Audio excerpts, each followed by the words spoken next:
Good morning.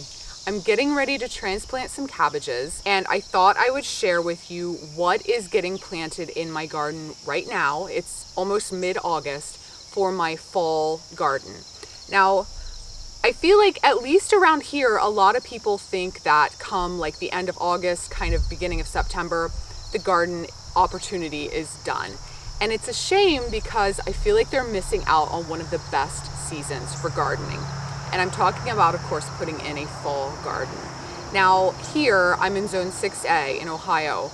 I typically do all of the same crops that I would do in my spring garden. So that's, leafy greens, brassicas, beets, carrots, all of those types of things. There are a few exceptions, but I'll go into those in a bit. But just kind of wanted to give you an idea of what I'm planting and what the timing is for a fall garden here. So let's take a look. So as I mentioned, I am transplanting Chinese cabbage today. And with things like cabbage, broccoli, cauliflower, kohlrabi, fennel also, I start those indoors about the first week of July for a transplant into the garden mid-August. And with these crops, I have found that I actually have to set a reminder on my phone or computer or write it on the calendar, because mid-July, I'm not typically thinking about my fall garden, and I've forgotten too many years in a row. I just set myself a reminder now. Plus, I found that it's fairly difficult, at least in my area, to find transplants for the fall at the time that I need them in the garden center. So I like to start my own. I've got carrots and daikon radish in this section. And again, everything here was planted August 5th. These typically I can plant anywhere from about July 25th till August 15th. And with a little, especially with a little protection, they can extend into the season. And then I will plant, now this is a daikon radish. I'll plant my regular little round rooted radishes probably in a couple weeks, do a progression sowing on those. And I'll also do some of those little white salad turnips as well. I will also start herbs like dill. And what's nice is the timing works out about perfectly for me. This was spring planted dill that I let bolt and go to seed. Now these seeds are ready, and I can actually just throw these in some open ground in the garden, and a lot of them will come up. I can do the same thing with cilantro, calendula, a lot of those spring planted herbs and flowers that I let bolt will now come up in the fall. Now, peas are one of those tricky crops for me in the fall. I can never seem to get the timing quite right. I planted these just a few days ago on August 5th, and they probably should have been done about 2 weeks earlier. I planted a super early maturing variety in hopes that I would get these before it got too cold, so we'll see.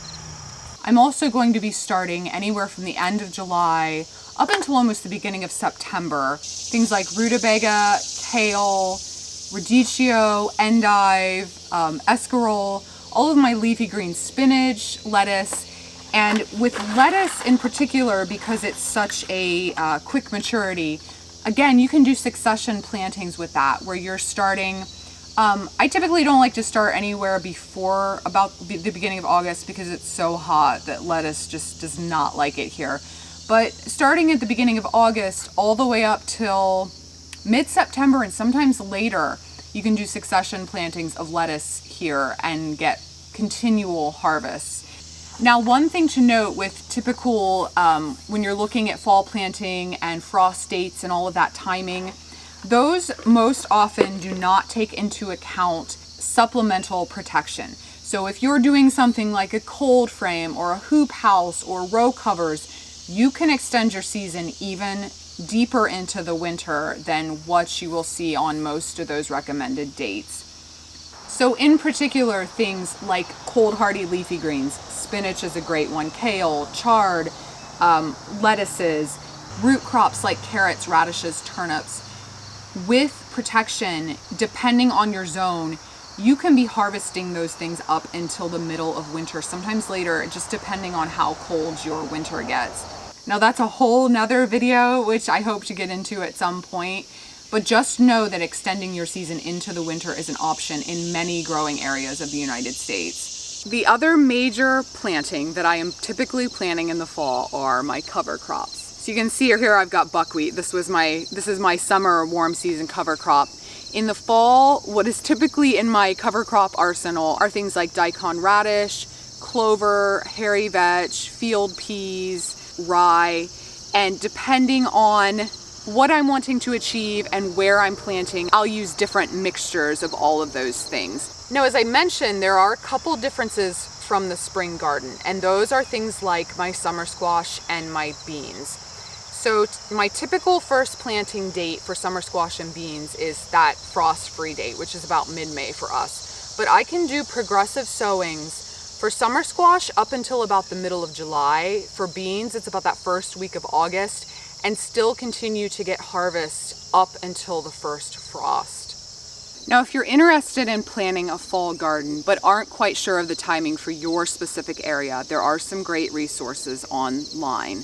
You can also always contact your local extension agent for information about fall planting and what crops will do best for you in your area. So drop a line in the comments below.